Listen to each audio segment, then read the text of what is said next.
booktube. I'm here with currently readings, and first of all, yes, I know my hair is incredibly long. I don't think it's ever been this long. That is crazy. You can't even see the ends, like the little scraggly bits here. I took COVID hair literally and just kept going with it. So yeah. Anyways, it's not a hair vlog. This is a book vlog. Not really a vlog, more of a video. So I just finished Brown Girl and the Ring by Nella Hopkinson. It's a holdover from June, I think. I can't remember. I had like 60 pages left and I didn't want to finish it because I was worried. But I shouldn't have been. It did get my, anxiety going with some adrenaline and some like, oh no, are they going to make it at the end there? But yeah, it was good overall. So this is about a young woman and her grandmother and her baby, and Toronto's kind of been abandoned by corporations and the rich and all that, which sounds like the socialist communist dream, but it's not all good. Some gangs have taken over and there's drug use, and the city's just kind of letting it go. So anyways, they have to go back to Caribbean roots and deal with things that way. Yeah, it's really interesting. I had known a little bit about it uses some of the same terms and words as Nigerian books that I've encountered the words in, especially the Obeah, I believe is the word, referencing a supernatural thing. But yeah, this is really interesting to learn more about Caribbean spirituality, supernatural stuff. Yeah, it's really quite cool how it does it too. It talks mostly my big takeaway that I always kind of concentrate on one small thing in each book, and like my big takeaway from this was like the generational trauma of like physical violence. I've been passing that down as under the guise of like disciplining your child. Yeah, that was interesting, and I hope at the end that she moves away from that. It kind of ends on a positive note, but it doesn't actually say that she's not gonna carry on that tradition. Okay. Another book I am reading and I plan on finishing shortly. I have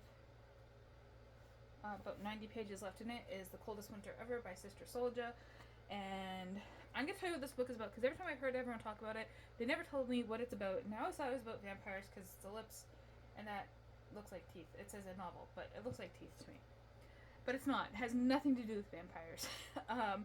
It's about a young girl. She's 16 going on 17, going on 18. I guess it's over 2 years, yeah.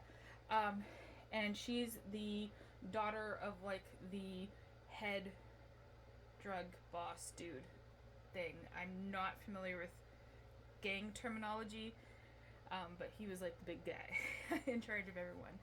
And she was the daughter, so she grew up in this like really rich lifestyle, but also lived in the my brain is blanking out on the word, in the not so well off parts of Brooklyn. I know there's a word for it, I just can't remember what it is. And then her father gets sent to jail and she has to deal with the fallout of all that. And there's a lot of fallout. What I really like about this is that you see the way that she sees herself, and then like the actions show that it's not necessarily true. Like she thinks this really smart, everyone when they're 16, 17, we know the answers to everything, right? When we're that age, so we think we can rule the world, and reading this as an adult, you're just like, yeah, no, that's gonna come back and bite you in the butt. So it's interesting seeing how she sees herself versus how she actually is. I'm also interested Sister Soldier self-inserts herself in it as a character, and it's interesting the way she looks at it. I don't know if the insights that Winter has about Sister Soldier are Sister Soldier insights on herself, if that makes sense, or if she's trying to play with us. And Winter, Winter's an unreliable narrator when it comes to like people and character. Yeah. Anyway, so I'm looking forward to finishing that up shortly. I also read a bit of Redwall Mossflower. This is the second book. This goes really fast. I still have about 180 pages left in that, but it's a really fast read because it's middle grade. We are following the Mossflower community, which is largely comprised of otters, mice, hedgehogs, and the like, and they're going up against this evil cat. Not all the cats are evil, not all the mice are good. That's like a nice mixture of, everyone's a little bit good, everyone's a little bit bad in the thingy, in the different species.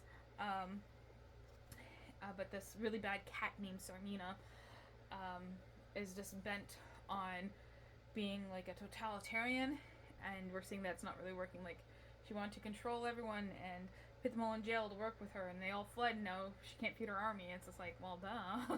Like, that's what happens when you chase people away or try to control them.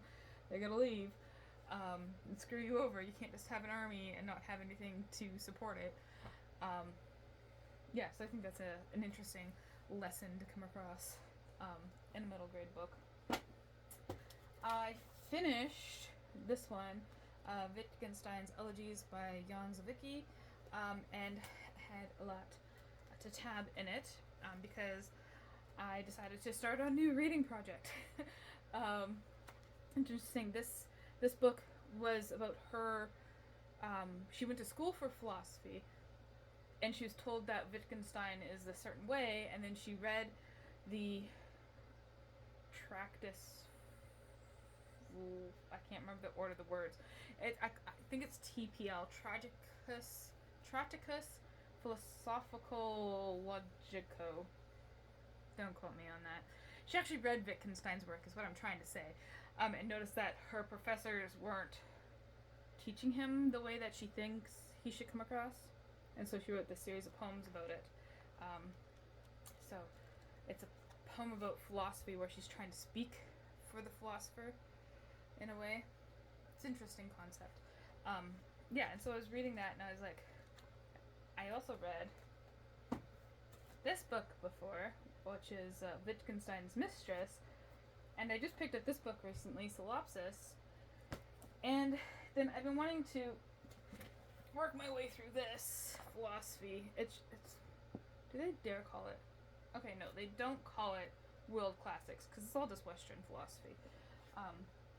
Anyway, so I decided to do a project on Wittgenstein. So I'm going to reread Wittgenstein's Mistress, which is about a woman who is convinced that she's the last person on Earth. And then I have Solipsis by Henry Rollins, and Solipsism. I don't even know if I'm pronouncing that correctly. That's how it looks, so that's what I'm saying. Solipsism. Oh, it says there on the back, pronunciation. I'm saying it right. Anyways, is part of Wittgenstein's philosophy. So I'm going to see if I can understand Wittgenstein through some fiction, and then there's a small section on here. I'm not going to read the Tractus, whatever it's called. Let me look it up. 1121. What's it called here? Tracticus Logico Philophicus. I don't know if that will come up on camera there, but yeah, because it's really hard to understand. But I'm going to try and read the snippets that are in here and have it explained to me, hopefully, and see what I can derive from Wittgenstein from fiction. See if you can learn philosophy from fiction. My general approach to it. Things may change in the middle of reading. You never know. But that's later on this month. I'm going to read Swallowed. The rest of this week, this is apparently a classic that's taught. It's the foundation of modern Quebecois literature.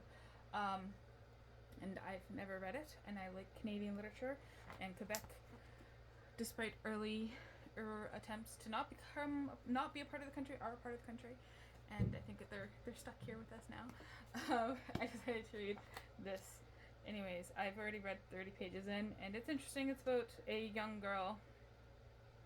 Probably gonna have to reread the first 30 pages again. In this classic work, 9-year-old Berenice Einberg is how I'm saying it. I like saying Berenice instead of Bernice. Berenice Einberg feels trapped by home, family, and dogmas, both real and invented. She lives on a secluded island where she hatches plans to run away with her brother and escape her mother's needy overtures for affection. Berenice becomes too wild for even her parents to control. She's sent to live in New York with her father's ultra-religious relatives, which forces her towards new extremes, gripping, hallucinatory, swallowed as every bit as shocking and relevant today as it was when it was published. So, that is the plan for the rest of the week. Well, after today's Saturday, so tomorrow I'm going to finish the Coldest Winter Ever, and then the rest of the week I'm going to read this. And next week I am going on a little holiday. So I don't know if I'll get much reading done because we have a lot planned. But I'll talk about more of that next week. I'm going to Halifax, so that's pretty cool. I think that's all I have to say. Let me know what you are currently reading, have finished, or planning to read, if you have any reading projects in the works, and thank you for watching.